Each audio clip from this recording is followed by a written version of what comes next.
الحمد للہ رب العالمین حمد الشاکرین والصلاة والسلام علی خیر البریۃ محمد وآلہ الطیبین الطاہرین۔ تمام تعریف اس اللہ کے لیے ہے جو سارے جہاں کا پروردگار ہے۔ ہم تعریف کرتے ہیں شکر گزار بندوں کی تعریف کی طرح، یعنی جس طرح شکر گزار بندہ اللہ کی تعریف کرتے ہیں، ایسے ہی ہم شکر گزار بندوں کی طرح اللہ کی تعریف کرتے ہیں۔ اور درود و سلام ہو سب سے افضل مخلوق محمد صلی اللہ علیہ وسلم پر اور ان کی پاکیزہ اور پاک اولاد پر۔ یہ تو حمد و صلات ہے۔ قال رسول اللہ صلی اللہ علیہ وسلم تعلم الفرائض، رسول اللہ صلی اللہ علیہ وسلم نے ارشاد فرمایا فرائض کو سیکھو، وعلموہ الناس، اور لوگوں کو سکھلاؤ، اس لیے کہ یہ نصف علم ہے۔ یہ حدیث شریف جو ہے صاحب کتاب نے سب سے پہلے پیش کی۔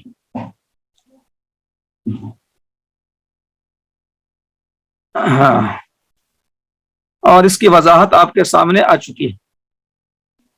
اس کا حاشیہ بھی بہت اچھا ہے، آپ حضرات دیکھیں کہ لمبا لمبا حاشیہ ہے۔ یہ کتاب مولانا زبیر صاحب ہی نے جو ہے مجھے گزشتہ سال بھیجی تھی، مجھے یاد آ رہا ہے، تو گزشتہ سے پیوستہ۔ تو اس کتاب میں حاشیہ بہت تفصیلی ہے اور اچھا ہے، آپ حضرات اس کا مطالعہ کریں تو یہ آپ کے لیے بہت بہتر ہے۔ اب آگے یہ عبارت دیکھ لیں۔ الحمدللہ، الحقوق المتعلقۃ بترکۃ المیت، عربی کے اندر طریقہ اصل لفظ ہے، را کو زیر کے ساتھ، اور اردو میں ترکہ بولتے ہیں۔ یہ جو عنوان ہے، یہ عنوان اصل کتاب کا حصہ نہیں ہے، یہ عنوان بعد میں جنہوں نے تحقیق کر کے کتاب کو شائع کیا ہے، بعد کے حضرات نے اس کو شامل کیا ہے۔ اب اصل متن یہ ہے، قال علماؤنا سے، ہمارے علماء نے فرمایا تتعلق بترکۃ المیت حقوق اربعۃ مرتبۃ، میت کے ترکہ سے 4 حقوق ترتیب وار متعلق ہوتے ہیں۔ اب 4 حقوق مشہور ہیں، یہ آپ میں سے بیشتر حضرات نے سراجی پڑھ رکھی ہوگی، تو اصل ہم لوگوں کو جو ہے سراجی پڑھتے ہوئے مشق کرنا ہے، یعنی تمرین کرنی ہے، اور وارثین کسی بھی انداز کے آ جائیں آپ کے سامنے اور ترکہ کچھ بھی آ جائے، آپ اسے حل کرنے والے بن جائیں، تو انشاءاللہ اصل جو ہے ہماری توجہ اس طرف ہوگی۔ اس لیے کوشش یہ کریں گے کہ جو عبارتیں یہ سب ہیں، اس میں زیادہ وقت لگائے بغیر ہم سراجی کے مسئلے کو کاپیوں میں حل کرنے والے اور سائل کو ہم صحیح صحیح جواب دینے والے بن جائیں۔ مثلا 5 بیٹا ہے، 5 بیٹی ہے، ماں باپ ہے، بیوی ہے، ترکہ 50 لاکھ ہے، کیسے مسئلہ بنے گا، ہر وارث کو کیا دیا جائے گا، اس کی پوری ترتیب بنانے کی کیا ہوگی۔ سراجی سے اصل ہمیں یہی سیکھنا ہے۔ تو آپ میں سے اکثر حضرات نے سراجی پڑھ رکھی ہے، اس لیے اگر عبارت میں زیادہ وقت نہ لگے تو یہ زیادہ اچھا ہے۔ بہرحال کوشش کرتے ہیں کہ بات بھی پوری آ جائے اور تھوڑا تیز بھی ہو جائے۔ تو میت کے ترکہ سے متعلق 4 حقوق ترتیب وار متعلق ہوتے ہیں۔ الاول یبدأ بتکفینہ وتجہیزہ من غیر تبذیر ولا تقتیر، پہلا حق، آغاز کیا جائے گا اس کے کفن دینے اور اس کے تیار کرنے، جہزا یجہزو کے معنی آتے ہیں تیار کرنا، تو تجہیز میں اسے یعنی غسل دینا بھی ہے اور کفن دینا بھی ہے اور دفن کرنا بھی ہے، سارے امور تجہیز میں شامل ہے۔ تیار کرنا، جہزا یجہزو تجہیزن کے معنی جو ہے تیار کرنے کے آتے ہیں، فلما جہزہم بجہازہم وغیرہ جو قرآن کریم میں ہے، تو یہ ہے اس کے معنی میں عموم ہے، اور تکفین جو ہے اس کا جز ہے، تو نہلانا، دھلانا، کفن پہنانا، نماز پڑھنا اور دفنانا، یہ سب جو ہے اس کے اندر گویا کہ شامل ہے۔ اسی لیے کہا جاتا ہے تکفین و تجہیز، یہ لفظ ایسا ہے جس میں ساری باتیں شامل ہو گئیں، غسل سے لے کر دفنانے تک۔ تو جہزا یجہزو تجہیزن کے معنی تیار کرنا۔ تو تکفین و تجہیز و تکفین اردو میں استعمال یوں کرتے ہیں، تجہیز و تکفین، تو تجہیز و تکفین سے آغاز کیا جائے گا بغیر فضول خرچی کے تبذیر، بذر یبذر و تبذیر کے معنی ضرورت سے زائد خرچ کرنا، فضول خرچی کرنا۔ ان المبذرین کانوا اخوان الشیاطین، قرآن کریم میں جو تبذیر کا لفظ استعمال ہوا ہے مبذرین باب تفعیل سے، بذر یبذر و تبذیر، تبذیر یہ مصدر ہے تفعیل کے وزن پر، فضول خرچی کیے بغیر، اور ولا تقتیر، کمی کیے بغیر، قطر یقتر و تقتیر کے معنی کم کرنا، ضرورت سے کم کرنا اور بخل کرنا، دونوں معنی اس کے آتے ہیں۔ تو تبذیر کا اپوزٹ ہے، اس کی ضد ہے تقتیر، جیسے رات کی ضد ہے دن، تو زمین کی ضد ہے آسمان، کالا کی ضد ہے سفید، ایسی تبذیر کی ضد ہے تقتیر، ادھر فضول خرچی ادھر بخالت، کم کرنا۔ اب تجہیز و تکفین میں وہ مسئلے کہ تبذیر کیا ہے، تقتیر کیا ہے، تو بہت زیادہ جزیات میں جانے کی ضرورت نہیں ہے۔ جو کفن مسنون ہے، مقدار مردوں کے لیے 3 اور عورتوں کے لیے 5، آپ کتابوں میں، اردو کتابوں میں دیکھ لیں، آپ سرچ کر کے بھی دیکھ لیں کہ اس میں جو ہے جو کفن مسنون ہے وہ کیا ہے، اور کفن مسنون سے کم یا کفن مسنون سے زیادہ کیا ہے، یہ آپ فوراً تلاش کر لے سکتے ہیں۔ بہرحال کوئی جزیہ ایسا جو آپ جس کا مسئلہ جاننا چاہتے ہوں تو آپ اسے پوچھ بھی سکتے ہیں۔ تو فضول خرچی نہ ہو۔ اب اس کے اندر بنیادی بات یہ ذہن میں رکھیں کہ فضول خرچی کا تعلق بنیادی طور پر 2 پہلو سے ہے۔ ایک پہلو یہ ہے کہ کفن مسنون سے زیادہ مقدار میں دیا جائے، مرد کو 3 کپڑے دینے کے ہیں 4 کپڑے دے رہے ہیں، مرد کو 3 کپڑے دینے ہیں 6 کپڑے دے رہے ہیں، تو مقدار میں بڑھوتری، یہ بھی کیا ہے، فضول خرچی ہے۔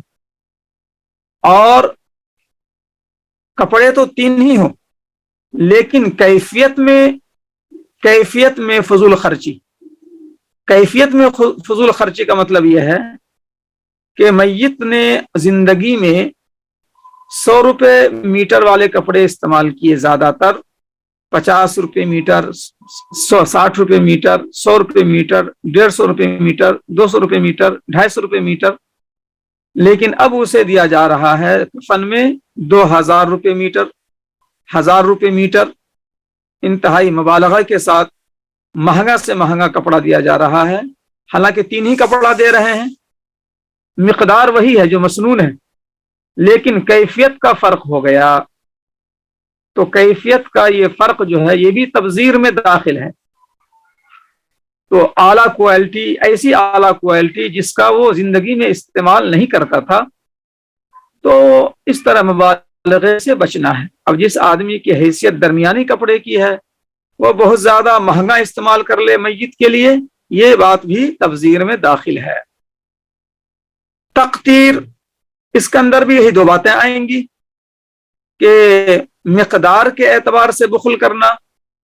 اب مرد کے لیے 3 کپڑے مسنون ہے، یہ ایک ہی کپڑا دے رہا ہے، عورتوں کے لیے جو ہے 5 ہے، تو جو 3 کپڑے مردوں کے ہیں آپ کے ذہن میں آ رہا ہوگا کہ ذرا بتلا ہی دیا جائے، تو ازار ہے، قمیص ہے، لفافہ بولتے ہیں، ازار، قمیص، لفافہ۔ اور عورتوں میں 2 بڑھ جاتا ہے، ازار، قمیص، لفافہ میں 2 اور بڑھ جاتا ہے، ایک جو ہے خمار ہے اور ایک کو بولتے ہیں سینہ بند۔ تو سینہ بند کا ایک ٹکڑا ہوتا ہے اور ایک خمار ہوتا ہے، تو اس طرح سے 2 کا اضافہ عورتوں کے لیے ہو جاتا ہے۔ 5 کپڑے مسنون ہیں عورتوں میں۔ اب یہاں بھی اگر 10 کپڑے دیں، 5 کی جگہ 8 کپڑے دے دیں، 6 کپڑے دے دیں، تو یہ اسراف ہو گیا۔ اور اگر 5 کے بجائے 2 ہی کپڑا دیا، 3 کپڑا دیا 5 کی جگہ، تو یہ بھی تقتیر کے دائرے میں آ گیا۔ تو مقدار کے اعتبار سے بخالت یا معیار کے اعتبار سے بخالت، جس معیار کا کپڑا مرحوم زندگی میں استعمال کرتا ہو، مثلا 150 روپے 200 روپے میٹر، اب اس کو مرنے کے بعد دے رہے ہیں 30 روپے میٹر، 40 روپے میٹر، تو یہ بخالت ہے کہ جب اس آدمی کی حیثیت ایسی تھی 200 روپے 150 روپے میٹر کی، 100 روپے میٹر کی، تو 30-40 روپے یہ سمجھ کر دے رہے ہیں کہ جب مر ہی گیا تو اس پر زیادہ خرچ کیوں کرنا، وہ تو مٹی میں مل جانے والا ہے، خامخواہ کیوں خرچ کرنا 150 روپے میٹر 200 روپے میٹر۔ تو یہ ایسی بات نہیں ہے۔ میت کا اکرام، مرنے کے بعد بھی انسان کا اکرام ضروری ہے، جیسا کہ حدیث شریف میں اشارہ موجود ہے کہ کسر عظام المیت ککسر الحی، کہ میت کے ہڈیوں کو توڑنا زندہ شخص کی ہڈی توڑنے کی طرح ہے۔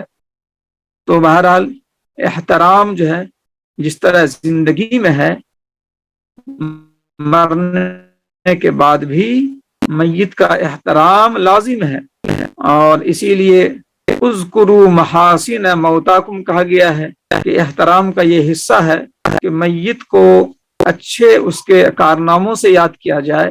زندگی میں کوئی کمزوری آ گئی ہو، یعنی کوئی کمزوری کا کام کیا ہو اور کچھ جو ہے عیب کا پہلو ہو، اب مرنے کے بعد ان سب چیزوں سے گریز کرنا چاہیے۔ اور اسی طرح سے آپ صلی اللہ علیہ وسلم ایک یہودی کے جنازہ کو دیکھ کر کھڑے ہو گئے تھے، صحابہ نے تعجب سے پوچھا تھا کہ یہ تو یہودی کا جنازہ، آپ کیوں کھڑے ہو گئے؟ تو حضور نے فرمایا تھا ان فیہ لنفسن، ان فیہ لنفسن، کہ وہ بھی تو ایک جان تھی، یعنی انسانی کرامت، انسانی کرامت کے نقطہ نظر سے آپ صلی اللہ علیہ وسلم کھڑے ہو گئے تھے۔ تو بہرحال تو میت کا اکرام بھی ہونا چاہیے، اور اکرام میں یہ بات بھی داخل ہے کہ کپڑوں میں بخالت نہ تو مقدار کے اعتبار سے کی جائے اور نہ کیفیات کے اعتبار سے کی جائے۔ تو یہ تو بات ہو گئی تجہیز و تکفین کی۔ اب اس میں دفنانا بھی ہے، غسل کے مسائل بھی ہیں، وہ سب جزیات آپ متعلقہ کتاب الجنائز میں آپ دیکھ سکتے ہیں، یہ اس کا موضوع نہیں ہے۔ ثم تقضى ديونه من جميع ما بقي من ماله، پھر اس کے دیون کو ادا کیے جائیں ان تمام مالوں سے جو اس کے مالوں میں سے بچ جائے، یعنی تجہیز و تکفین سے فارغ ہونے کے بعد اب جو میت کا مال بچ گیا، تجہیز و تکفین سے فراغت کے بعد اب جو مال بچ گیا، اب مثال کے طور پر 30 روپیہ چھوڑ کر گیا تھا، تجہیز و تکفین میں 9 روپے خرچ ہو گئے۔ اب جب 9 روپے خرچ ہو گئے، اب اس مثال کو آپ لوگ ذہن میں رکھیے تاکہ اگلے ٹکڑے میں کام آئے۔